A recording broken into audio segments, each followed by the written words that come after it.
I used to joke that my job title should have been human error handler. Payroll specialist sounded cleaner, but what I really did was fix everyone else's mistakes before payday hit. If someone typed an extra zero, I caught it. If a manager misfiled an invoice, I patched it. My boss, Cole, liked to say I was his safety net. He said it often enough that I stopped knowing whether it was a compliment or a warning. Every morning started the same. I'd unlock the office, turn on the fluorescent lights, and listen to the building hum awake. Cole never came in before 9, so the first hour was mine. Quiet, predictable, safe. I'd drink burnt coffee and scroll through spreadsheets, trying to convince myself that stability was worth the monotony. I'd worked there 6 years, long enough to know which coworkers took extended smoke breaks, which vendors never answered calls, and which managers padded their numbers to look busier than they were. It was the kind of place where good behavior went unnoticed, but one mistake could shadow you forever. So I learned to keep my head down, be useful, be quiet. That day started like any other. I was reviewing a payroll batch when I noticed a small discrepancy, a vendor payment filed under operational bonuses. I almost corrected it out of instinct, but something in the notes caught my eye. The initials CM under approved by. That was Cole's signature. It wasn't unusual for him to approve expenses, but the timing was strange. Friday night, 11:42 p.m. He'd texted me that same night saying not to worry about last-minute entries. I tried to brush it off. Maybe he was fixing something himself. Maybe it wasn't my business. But the number bothered me. $4,700. Too clean to be random, too low to raise alarms. I told myself to stop thinking about it and went for lunch, but my appetite was gone. When I came back, Cole was leaning against my desk, arms crossed. "You caught that entry?" he asked casually. His smile didn't reach his eyes. "Don't worry about it, it's a vendor test run. I'll clean it up later." I nodded, even though the explanation made no sense. He patted my desk once before walking off, leaving the faint smell of cologne and something metallic behind. That night I stayed late. I don't know why. Maybe I wanted to prove I wasn't paranoid. I scrolled through archived entries, and there it was again. Same code, different date, same vendor ID. 3 times over the last quarter. My hands felt numb, but I saved screenshots anyway, just in case. The office was silent except for the soft clicking of my keyboard. The only light came from my monitor, painting the room in cold blue. I sat there for a long time, staring at the numbers, realizing this wasn't a mistake. It was a pattern. And once you see a pattern like that, you can't unsee it. I didn't plan to tell anyone the next morning, but then Cole showed up early.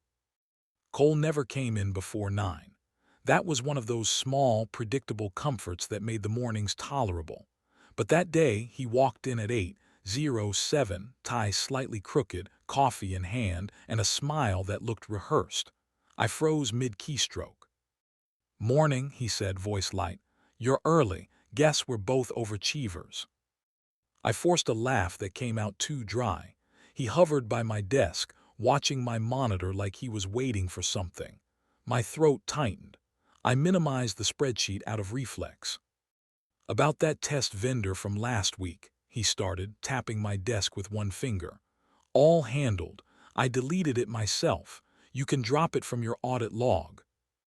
Audit log? He shouldn't have known I'd flagged it. No one but me had access to that note. I kept my voice steady. "Sure, I just wanted to be consistent with protocol." He smiled wider. "Protocol's important, but trust is better, remember that." He left before I could reply, the smell of espresso trailing behind him. I sat there, pulse hammering. My hands hovered over the keyboard, too shaky to type. I opened the file again, half expecting it to be gone, and it was. Entire entry wiped clean. I didn't even have to check who had the admin rights. That night I stayed late again. I copied every suspicious entry to a personal flash drive, feeling like a criminal in my own office. I told myself it was just for safekeeping, just in case something went wrong. The elevator chimed at 9:15, and I nearly dropped the drive. It was Cole. He stepped out surprised but not rattled. Still here. Catching up, I said quickly, sliding the flash drive into my pocket. He leaned against the cubicle divider, casual but calculated. "You're one of the good ones," he said softly. "But good people sometimes overthink things. It can hurt them." I didn't know what to say. The silence stretched. He nodded once, smiled again, and walked away. When the doors closed behind him, I exhaled so hard my vision blurred. I didn't know if that was a warning or advice, but either way it worked. I went home and deleted the backups from my work computer. That night I barely slept. Every sound outside my apartment felt like someone knocking. By morning, my decision was made. I wasn't going to say anything. Not to HR, not to anyone. I'd seen what happened to people who made noise in that office. They disappeared. But silence, I would soon learn, has a half-life. It doesn't fade, it festers. I lasted 3 weeks before the guilt finally outweighed the fear. The silence didn't feel like safety anymore. It felt like pressure. Every day, I'd sit at my desk pretending to work while Cole floated past with that same easy grin, the one that said he knew I wouldn't do anything. I stopped meeting people's eyes. My stomach twisted every time I opened an email. 3 weeks of pretending not to know had turned me into someone I didn't like. I couldn't focus. My rent notice sat unopened on the counter. When I finally called my mom, she asked if I was sick. I said I was just tired, but even I didn't believe it. Then the company sent out an all-staff reminder about ethical reporting policies. A generic compliance email, the kind everyone deleted. I stared at it for a long time. My hands started shaking before I even realized I clicked the link. The form was simple: anonymous, optional contact field, short description box. My heart pounded so hard I could barely type. I kept telling myself it wasn't betrayal, it was accountability. But part of me knew I was crossing a line I couldn't uncross. I didn't write much. Just that I'd noticed duplicate vendor IDs linked to internal transfers and that it might be worth a second look. I didn't include names. Didn't attach files. I hovered over submit for maybe 10 minutes before hitting enter. The confirmation message popped up, clean and impersonal. "Thank you for your submission. Your information will be reviewed confidentially." Confidentially. I clung to that word like a lifeline. For the first time in weeks, I slept through the night. The next morning, I walked into the office, feeling lighter until I saw my computer screen. My login didn't work. Invalid credentials. I tried again. Same message. Then again. A cold heaviness crept into my chest. Cole's door was closed, blinds drawn. A few people glanced up as I stood there, frozen. I told myself it was a system glitch, but the receptionist wouldn't meet my eyes when she handed me a temporary visitor badge. An hour later, HR called. They used calm voices and words like procedure and review. They asked if I'd made any unauthorized changes to payroll records. I said no. I wanted to tell them everything, but when I looked at their faces, all I saw was risk. I realized then, they already knew about the report. When I left the office, my phone buzzed with an unknown number. I didn't answer. The voicemail was short, Cole's voice, smooth as ever. "You really should have talked to me first." That night, I sat in my apartment staring at my flash drive. My name wasn't on any official record, but somehow, they'd still found me. I decided to back up everything before it disappeared for good. I spent that morning copying every file I had left, screenshots, emails, transaction logs, onto 2 flash drives. One went in a drawer at home. The other I carried with me like a talisman. I didn't even know what I planned to do with them. Just that losing them felt like losing proof that I wasn't crazy. By lunch, rumors had started circling. Someone had leaked a complaint. No one said my name, but I caught the stares. The whispered pauses when I walked by. Even friends from other departments stopped replying to messages. It was like I'd developed some contagious guilt. Cole was everywhere that day. His voice carried across the office, loud, confident, reassuring everyone that a misunderstanding had caused delays in processing. I watched him laugh with HR, the same people who just interrogated me.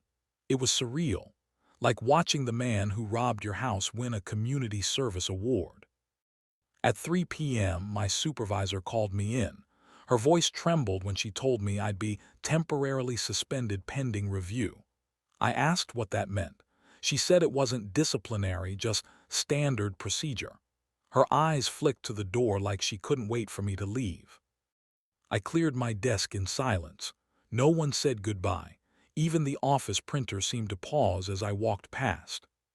When I reached the lobby, the security guard, a kind older man named Frank, handed me a small box. "They told me to give you this," he said quietly. My nameplate, my coffee mug, a few pens. It didn't even fill the box halfway. Outside, the wind felt sharp enough to cut. I sat in my car, staring at the steering wheel. 6 years, gone in an afternoon. I thought about calling HR to explain, to defend myself. But what was I supposed to say? That my boss was stealing money? That they were protecting him? No one wanted to hear that story, not from the person everyone already suspected. That night, I opened my laptop and drafted an email to the company's external auditing firm. I wrote 3 sentences, then deleted them. Wrote 5 more. Deleted those too. Everything sounded either paranoid or desperate. Finally, I sent a simple note. I worked in payroll until recently. I think something important might have been overlooked during internal reviews. If you're willing to talk off record, I can help clarify. I stared at the sent message for a long time. The timestamp read 11:56 p.m. I imagined it glowing on someone else's screen the next morning. Someone who could finally see what I'd been too afraid to show. For the first time in weeks, I didn't feel powerless, just exposed, like standing under a light that burned but finally made things visible. When the reply came the next afternoon, it wasn't from HR. It was from a forensic accountant asking if we could talk in confidence. The email was polite but direct. The auditor's name was Myra Patel, and she wanted to schedule a short conversation to understand what I'd observed. I reread it at least 10 times before replying. Even as I typed yes, of course, my fingers trembled. We spoke the next morning. Her voice was calm, the kind of calm that makes you believe she's seen worse. "I just need context," she said, "not accusations." That alone made me exhale. I told her about the phantom vendor, the late-night approvals, the deleted entries. I kept my tone careful, factual, not emotional. She asked questions that cut straight through me. Who had admin privileges? How long have these transfers been happening? I realized how deeply I'd memorized the system. The numbers rolled off my tongue like a language I'd forgotten I knew. When I stopped talking, there was a long pause. Then Myra said softly, "You did the right thing reaching out.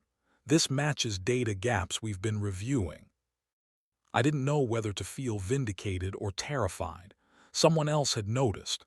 It wasn't just in my head. After the call, the silence in my apartment felt too loud. I sat there, half expecting a knock on the door. But the day passed quietly. No calls from HR, no threats from Cole, just nothing. 2 days later, an email blast went out to the entire company. An external review is being conducted in partnership with our auditing firm. Please cooperate fully. The wording was neutral, but everyone knew something big was happening. By the end of the week, I heard from an old coworker that Cole had been asked to take leave. Apparently, it was scrubbing his access from every system. I should have felt relieved, but my stomach knotted tighter. If he was out, they'd start looking for who put him there. That night, I went for a walk through my neighborhood. The air smelled like rain and exhaust. Every passing car made me flinch. I caught myself checking over my shoulder more than once. I hated that this had become my life, half truth-teller, half fugitive. When I got home, I found a new voicemail waiting. The caller ID was blocked, but the voice was unmistakable. "Cole. You think this makes you safe?" he said, voice calm, almost kind. "They'll hang you out to dry before they touch me. Trust me, I've seen it happen." He paused, breathing audible through the receiver. "You're not built for this kind of fight." The line went dead. I sat on the floor, shaking, until my cat brushed against my leg and broke the trance. It wasn't fear anymore. It was anger. The kind that burns quiet and steady. I didn't delete the voicemail. I sent it to Myra. The next morning, she called me again, her tone different this time, sharper, and said, "You might want to stay available this week. Things are moving faster than we expected." By Monday morning, my inbox looked like a crime scene. Dozens of messages from HR, compliance, and the audit firm, all with subject lines that made my chest tighten. Internal review update, data access request, confidential follow-up. Myra had been right. Things were moving fast. She called mid-morning, her tone clipped and businesslike. "Cole been suspended pending investigation," she said. "We traced multiple shell vendors connected to his account. Your documentation helped establish a timeline." I gripped the phone tighter. "So it's over." A pause. "No, the board wants to know how long this went unchecked. That means interviewing anyone who might have seen something." I already knew what that meant. HR would turn this into a blame audit. They'd want a fall guy for letting it happen, and I was the easiest target. Sure enough, an hour later I was called into a virtual meeting. The camera light blinked on, revealing three faces: HR director, compliance officer, legal counsel. They smiled like people who already had their conclusion. "Thank you for cooperating," the HR director said, tone syrupy. "We're just clarifying events. When did you first become aware of discrepancies?" I told them, honestly but carefully. The compliance officer took notes so quickly his pen squeaked. "And you didn't report it through internal channels immediately?" "I submitted an anonymous report," I said. They exchanged looks. The legal counsel leaned forward. "Can you prove that?" I could, but that wasn't the point. They weren't looking for truth. They were looking for containment. I realized, sitting there under the fluorescent glow of my webcam, that my story wasn't mine anymore. It was evidence. When the call ended, I closed the laptop and just sat there. The walls of my apartment felt smaller than ever. My name might not be public, but the whispers would spread. Disgruntled employee, anonymous accuser, troublemaker. By evening, Myra texted me a single line: "Board meeting concluded. Cole's termination confirmed." I should have felt relief. Instead, I cried, quiet, exhausted tears that came from somewhere deeper than fear. The kind you shed when something finally breaks loose inside you. Later that night, I scrolled through LinkedIn. Cole's profile was gone. My company's page posted a bland statement about maintaining integrity. No mention of me, of course. Just a reminder that truth gets sterilized before it reaches the surface. Then Myra called again, her voice softer this time. "They're closing the investigation," she said. "You're cleared. But just so you know, HR's already drafting a restructuring plan. Don't be surprised if your role gets phased out." I laughed, but it sounded hollow. "Thanks for the warning." "You did the right thing," she said quietly. "That's not always the safe thing." After the call, I looked at the empty mug on my desk, the same one I used to bring to work every morning. I thought about loyalty and how easy it is to confuse it with obedience. I finally understood the difference. 2 weeks later, the email came. Notice of termination, organizational restructure. The email was sterile, 2 paragraphs of polite dismissal. No acknowledgement of 6 years of work, no mention of the investigation. Just, "Your position has been made redundant. Thank you for your service." I stared at it until the words lost shape. When I packed up my apartment the next week, it didn't feel like an ending. It felt like someone had quietly erased me. My company badge sat on the counter like an artifact from a life that didn't belong to me anymore. I didn't even throw it out. I just left it there, face down, before locking the door. Unemployment hit slower than I expected. The first few mornings felt like sick days that never ended. I'd wake up early, make coffee, and check my inbox out of habit, half expecting a new message to fix everything. But there was nothing. Friends stopped asking how I was. The few who did said things like, "You're brave for speaking up," in that tone people use when they don't really want to hear the answer. I didn't feel brave. I felt hollow. The settlement came 2 months later, an NDA, a severance package, and a clause that basically said I couldn't talk about the events surrounding the investigation. I signed it, not because I wanted to, but because I couldn't keep fighting. Myra emailed me a few days after. "For what it's worth," she wrote, "your report changed company policy. They're implementing dual approvals for payroll now." I should have felt vindicated. Instead, I just stared at her message, thinking about how small justice looks when you've already lost everything else. I started freelancing again, small bookkeeping gigs from home, nothing steady. It paid the bills but didn't fill the silence. Some nights I'd scroll through job listings, hovering over applications before closing the tab. Every time I wrote my work history, I hesitated. What do you call it when the truth costs you your livelihood? One afternoon, I went for a walk downtown and passed my old office building. The windows were reflective, almost black, so I couldn't see inside. But I knew the layout by heart. The break room with the flickering light, the desk where my mug used to sit, Cole's office with the blinds that never stayed straight. A for lease sign hung on the glass. The company had moved their headquarters. It shouldn't have mattered, but I stood there anyway, watching my own reflection where his office used to be. For the first time, I didn't feel fear, just distance. I realized then that closure doesn't come from apologies or policies. It comes from seeing the place where everything fell apart and realizing it no longer has power over you. When I finally turned away from the building, the sun hit my face so sharply it made my eyes water. I took a deep breath and walked toward the bus stop. For once, I didn't look back. Myra called again, but this time she wasn't asking about evidence. When I answered, Myra's voice sounded different, lighter, almost warm. "I wanted to tell you before it hits the papers," she said. "Cole took a plea deal. Fraud, falsification, tax evasion. He's looking at 5 years minimum." For a moment I didn't say anything. 5 years. That was more than I'd expected. Less than he deserved, maybe, but more justice than I thought I'd ever see. Myra went on. "Your name won't appear anywhere. They sealed your involvement under confidentiality. I thought you'd want to know." "Thank you," I said, though the words felt too small.